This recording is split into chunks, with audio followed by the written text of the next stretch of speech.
Welcome to YOUCANIC. Today here in YOUCANIC we have a 2020 Buick Enclave with a 3.6 liter V6 motor in it. I'm going to go over the process of just replacing the serpentine belt. So to start with, you would need to unlock your door if your door is locked, and then open the door, and then you come right down here where your left foot would be sitting and where left knee, and this is the lever you need to pull from the inside. That releases the latch. And so from on the outside, now we're around the front of the vehicle, right here above the emblem, right here in the middle. We have a lever that we need to move to the right to be able to unlock the secondary safety latch that latches on this little bar up top here. And then to be able to raise the hood, this one has gas shocks to hold up the hood, and so it holds up like that. Thanks for watching YOUCANIC, where you can be the mechanic. So the serpentine belt is located right down here on the right side of the engine as you're sitting in the car, and we need to just release the tension, and then we can be able to remove the serpentine belt. This is the layout of the belt, so we know what it looks like when we go to remove it to be able to put the new one on. So this is a GM 3.6 because it's a GM product, and they do use a 3.6 in a lot of different makes and models. So we have our water pump up here, our alternator, idler pulley, AC, crankshaft, and tensioner pull. So we need to release the tension by using a 1/2-inch drive socket and or breaker bar type setup. And then you go clockwise, and as you go clockwise, it moves this that way to release the tension. And so it's smooth side of the belt around this tensioner, and then we have the crankshaft. We have ribbed, AC ribbed, smooth side on the idler, ribbed around the alternator, and ribbed around the water.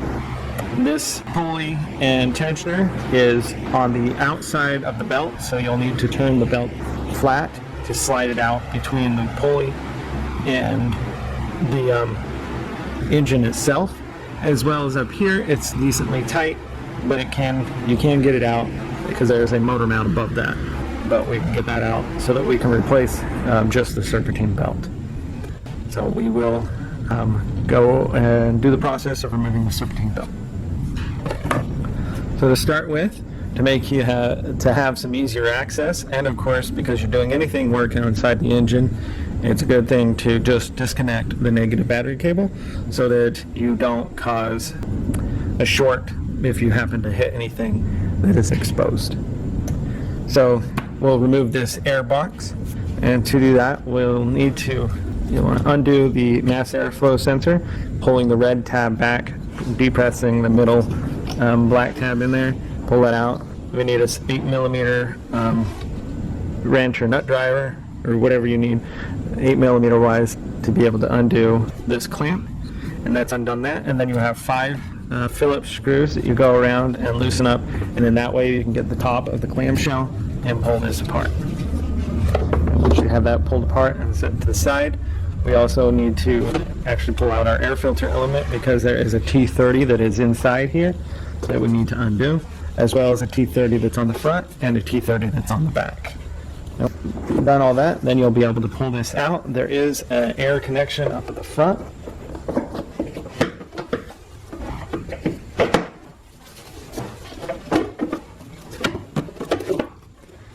Right there, that air port that connects to the front part of your intake.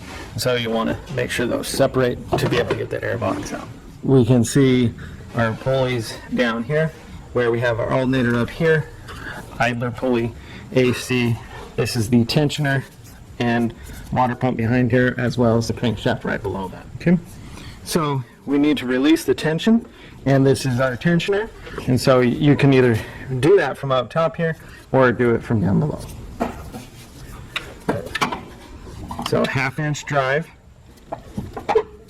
to go in there, and now go to the clockwise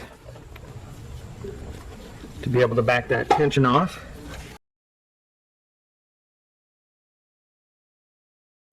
And now you'll be able to just pop the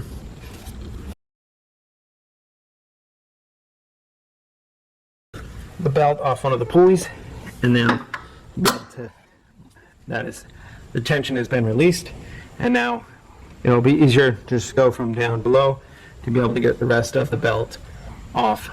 From the bottom side, you can see that we have our tension that has been released, and so we can work and get this out. I should note that the wheel well liner has been removed, the front right tire has been removed, and the car is supported with jack stands. Okay, so we're able to reach in there and get the belt to come off all the pulleys. Now, this is the tensioner pulley, and so you'll want to twist the belt to be flat to get it to come out.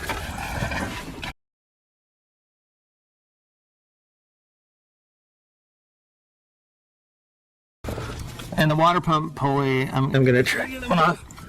And that one you just have to work it off of the belt, or off of the pulley kind of, because we got that motor mount that's up there. This is kind of a tight clearance, but it does come off.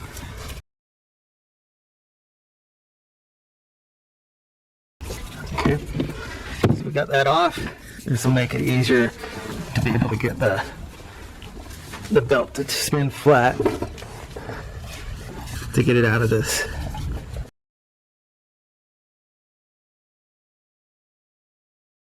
So that's the belt completely removed from the vehicle, and now you'll just go in the reverse order to put on your new belt if you're just replacing the belt. Okay, so we're going to take our new belt. Now it's always going to be a little bit more stiff than the one that came off. So get it around the tensioner.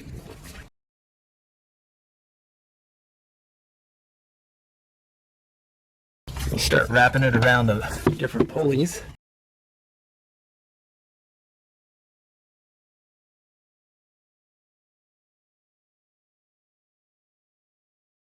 And again, we have the tightness around this water pump pulley.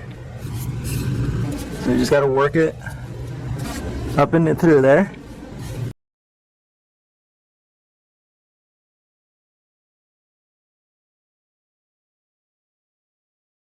And now we should be able to go up top and back the, you can do it from up top or you can do it from down here, but we still need to release the tension and then be able to get the belt wrapped around the alternator pulley.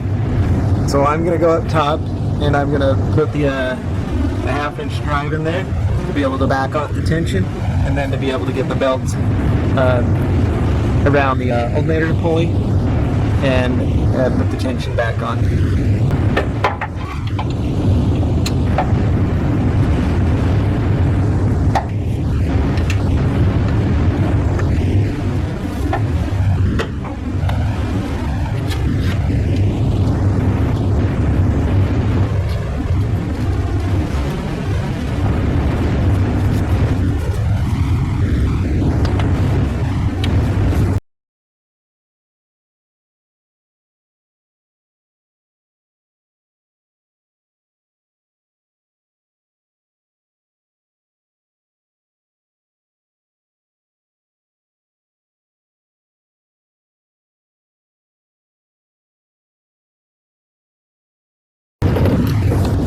Some new belt is acting like any other new belt, that they can be harder to put on than the one that came off.